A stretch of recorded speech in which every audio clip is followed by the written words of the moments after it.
Hi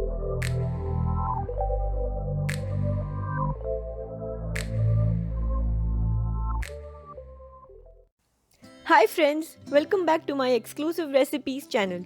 Today I'll be sharing with you a recipe which is very close to my heart.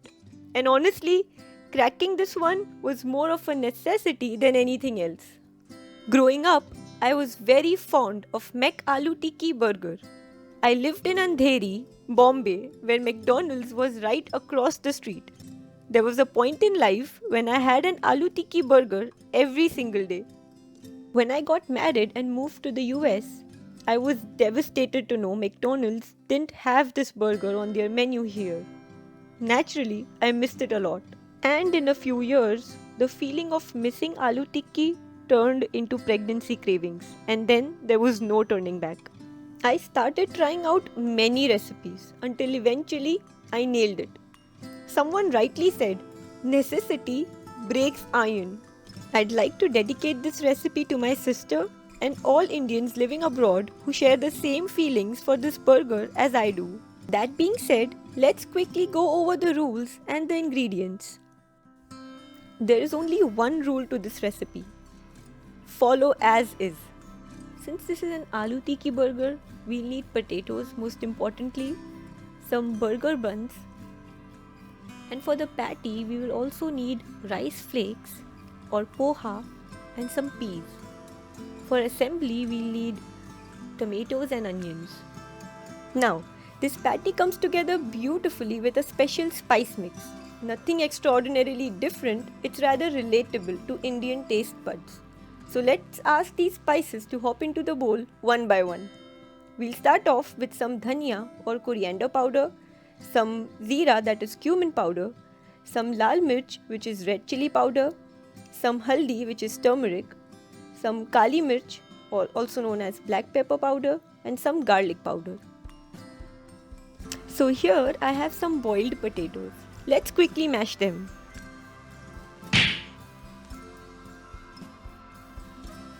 Our next step will be to activate our rice flakes or poha with some water. Alright, time to put together all our ingredients. On a low flame, let's add some oil to the pot. First we'll throw in our spice mix and stir around. Quickly add in our peas.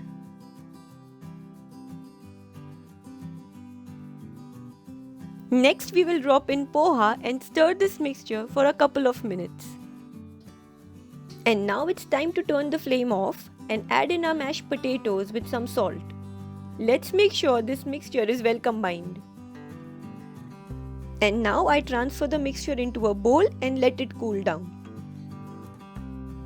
At this point, I cover and freeze this mixture for about an hour. This step helps potatoes retain their moisture. Basically, it gets easier to work with. The mixture has been in the refrigerator for an hour and it's time to start making the patties. You can use a spatula or a deep, big spoon for equal sized patties. I'll also quickly make sure they are well sized for my burger buns. Moving on, let's prepare a batter to coat our patties. For that, we'll need 1 cup of all-purpose flour, half a cup of cornstarch, some salt, some pepper, and ice cold water. Stir this well to make a nice runny batter.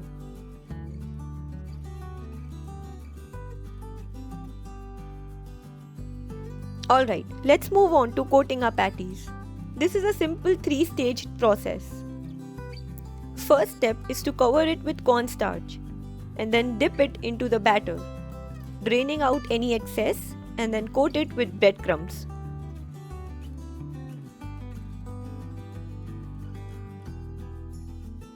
And now that our patties are well coated and ready, we can either freeze them in airtight containers for about 2 weeks or fry them right away.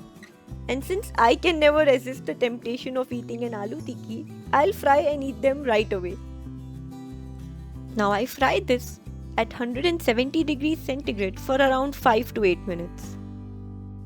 Fry until nice golden brown. Looks like our patties are ready. Let's remove it and let it cool down for a minute. And while it cools, Now let's move on to the star of this dish. That sauce. It's nothing but magical. So all we'll need is some magic and some mayonnaise and some tomato ketchup and a pinch of orange food color and stir it well. Now the orange food color is totally optional. When making at home, it can completely be avoided.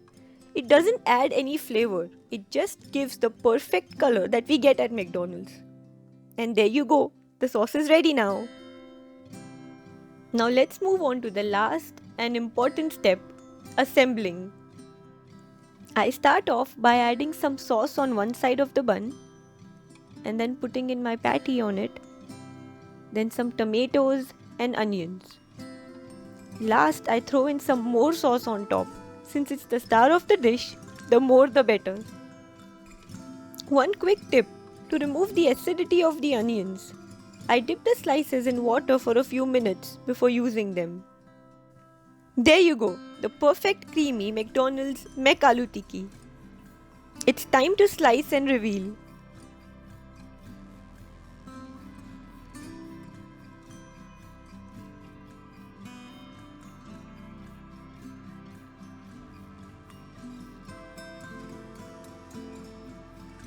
Thanks for watching. Click like if you enjoyed this video and subscribe to my channel.